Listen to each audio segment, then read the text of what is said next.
আসসালামু আলাইকুম রহমতুল্লাহি ওয়া বারাকাতুহু। প্রিয় উপস্থিতি, সবাই লক্ষ্য করে একটি ঘটনা শুনুন।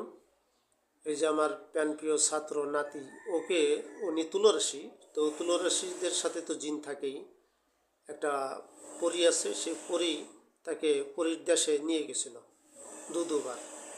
প্রথমবার আমি এনেছিলাম, দ্বিতীয়বারও এনেছি আল্লাহ তাআলার রহমতে। তো ওখানে যাওয়ার পরে কী দেখে অবস্থায় দেখলো বা কীভাবে নিল, আপনারা কিছুটা কারগুজারি তার নিজ মুখ থেকে শুনবেন। এবার সালাম দাও। আসসালামু আলাইকুম রহমতুল্লাহ। একটু জোরে।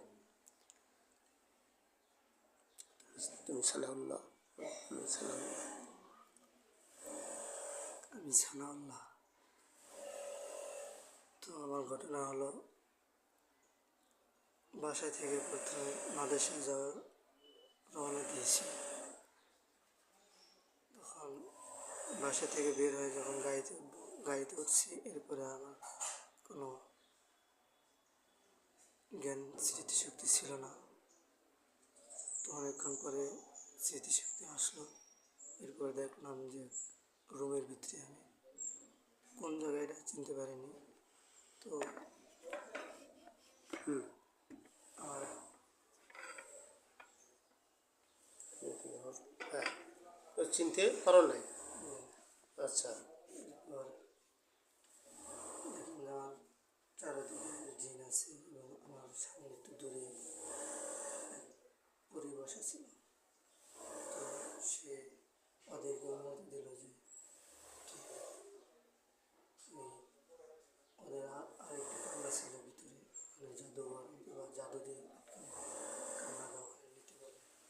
বাইরে থেকে যে আক্রমণ আসে ওটা সহজে কাজে যেতে হয়, ওখানে নেওয়ার জন্য উনি আদেশ করলেন। তো আমি স্মৃতিশক্তি যখন ছিল, এই জন্য আমি মানে দেখে যেতে চাইনি। এই মুহূর্তে দেখলাম যে পুরো ঘর কাঁপা শুরু হয়ে গেল এবং আগুনের দোল আসতে লাগলো। তো এরপরে আমি স্মৃতিশক্তি হারিয়ে গেছি, পরে বাসায় চলে এসেছি।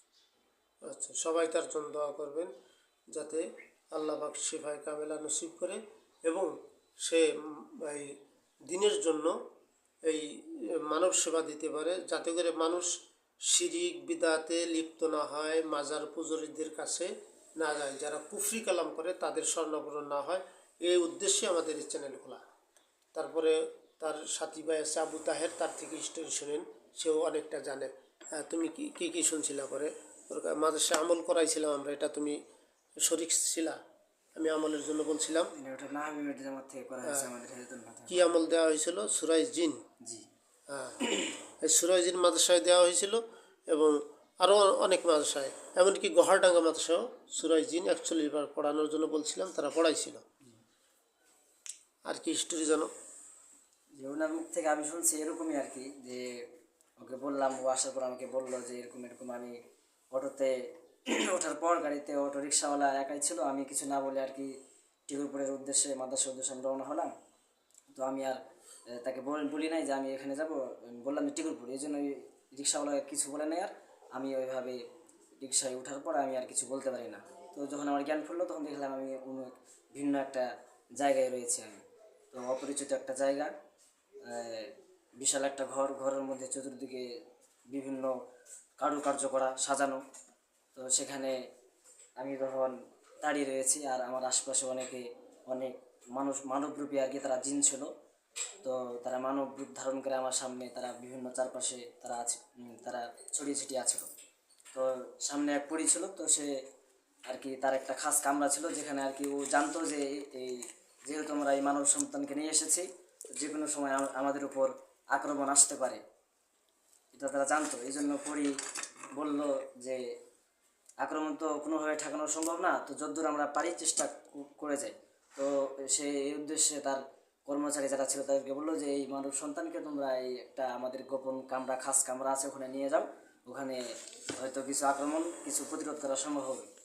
তো তারা তাকে নিয়ে যেতে চাইলো। তো যেহেতু ওই সময় তার স্বাভাবিক ছিল, সে ওই তুলারাশি যে, তো সে এরকম যেতে চায়নি। তো এই মুহূর্তে আর কি ওই আমাদের এখান থেকে যে আমল করা হয়েছিল সূরা জিনের 41 বার, আরও বিভিন্ন জায়গা থেকে হুজুর আমল দিয়েছিলেন। তো এইগুলো করার পরে ফলে ওখানে তিনি সে তুলারাশি দেখলো যে ঘর কাঁপতে শুরু করলো, এবং ওই পরেই কিছু দূর আক্রমণ প্রতিরোধ করার অনেক প্রাণপণ চেষ্টা করে, কিন্তু শেষ পর্যন্ত ব্যর্থ হয় প্রতিরোধ করতে এটা। তো শেষ পর্যন্ত তাকে তার জ্ঞান হুঁশ হারিয়ে ফেলে সে, আর তার বডিটা তাকে ফেরত দিতে বাধ্য হয়। এই ছিল তার ঘটনা। সবাই শুনতে পারলেন। তো জিন, জাদু, সেহেরবান, ক্ষতির কোনো সমস্যা হলে যোগাযোগ করতে পারেন। আর স্ক্রিনে আমার নাম্বার দেওয়া থাকবে, তুলারাশির নাম্বার দেওয়া থাকবে। তুলারাশি প্রয়োজন হলে তার সাথে যোগাযোগ করবেন। আর একটা বিষয়, এখানে কিন্তু এই জিন, জাদু, সেহেরবান, ক্ষতি এগুলোর সমাধানের চেষ্টা করা হয় এবং তুলারাশি মেরামত করা হয়, তুলারাশির সাপ্লাই দেওয়া হয়। তুলারাশির যাবতীয় সমস্যা এটা এই বাংলার জমিনে শুধু আমার উস্তাদ পারতেন, হাফেজ আমানুল্লাহ সাহেব রহমতুল্লাহ আলাইহি। তো উনি ছাড়া দ্বিতীয় কোনো ব্যক্তি ছিল না তুলারাশি ঠিক করতে পারা বা মেরামত করতে পারা। তো ওনার পরবর্তীতে এই দায়িত্ব উনি আমাকে হাতে কলমে সব শিক্ষা দিয়েছেন, সেগুলো এখন আমার কাছে আছে বা আমি এটা করে থাকি। কারো কোনো প্রয়োজন হলে যোগাযোগ করবেন।